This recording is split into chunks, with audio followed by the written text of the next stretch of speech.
दर्यापूर तालुक्यातील खलार police station हद्दीत येत असलेल्या लाखनवाडी गावातील 2 कुटुंबातील सदस्यांनी स्मशानभूमी परिसरातील तब्बल 24 एकर गायरान इकलास जमिनीवरील अंदाजे 6 ते 7 एकर जमिनीवर अतिक्रमण केले आहे। या अतिक्रमण केलेल्या जागेवर पूर्णतः काट्यांचे कुंपण घालून पिकांची पेरणी केली आहे। घातलेल्या कुंपणामुळे गावातील गुरांना चरण्याकरिता गायरानात शिरता येत नाही।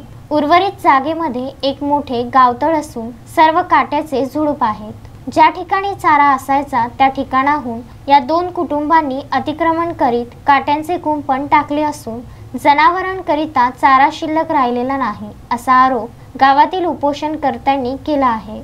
वर्ष 2018 मध्ये याच जागेवर पंचायत समिती व ग्रामपंचायत अंतर्गत 250 रोपांची वृक्ष लागवड करण्यात आली होती, परंतु या 2 कुटुंबांनी वृक्ष लागवड पूर्णतः नष्ट करून पिकांची पेरणी केली।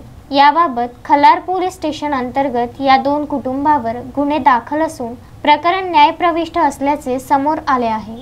याच काळात अतिक्रमण सुद्धा काढण्यात आले होते, मात्र पुन्हा वर्ष 2022 मध्ये त्याच ठिकाणी याच कुटुंबांनी पुन्हा अतिक्रमण करीत तूर व सोयाबीन पिकाची पेरणी करून पुन्हा काटेरी कुंपण टाकले, ज्यामुळे गावातील 56 नागरिकांनी एकत्र येऊन अतिक्रमण करणाऱ्या 2 कुटुंबांविरोधात 2 ऑक्टोबर रोजी पुरुष व महिला असे एकूण 24 नागरिकांनी आमरण उपोषणाला प्रारंभ केला आहे।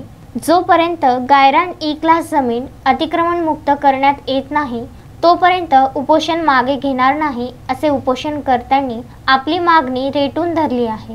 अतिक्रमण केलेली जी जमीन आहे ई क्लासची त्याच्यावर त्यांनी पेरणी केलेली आहे आणि ती ई क्लासची गायरान जमीन आहे ते जमिनीवर गुरं ढोरं चरासाठी आहे आणि त्यांनी अतिक्रमण केल्यामुळं गावातील अडचण अशी आहे की ढोराला दुसरं काही गायरान उपलब्ध नाही आहे। नेमकं किती एकरचं गायरान आहे? ते गायरान आहे 24 एकरचं, परंतु त्यांनी 2 एकरवर पेरणी केली आहे। फक्त 2 एकर? 2 एकर जास्त आहे ना?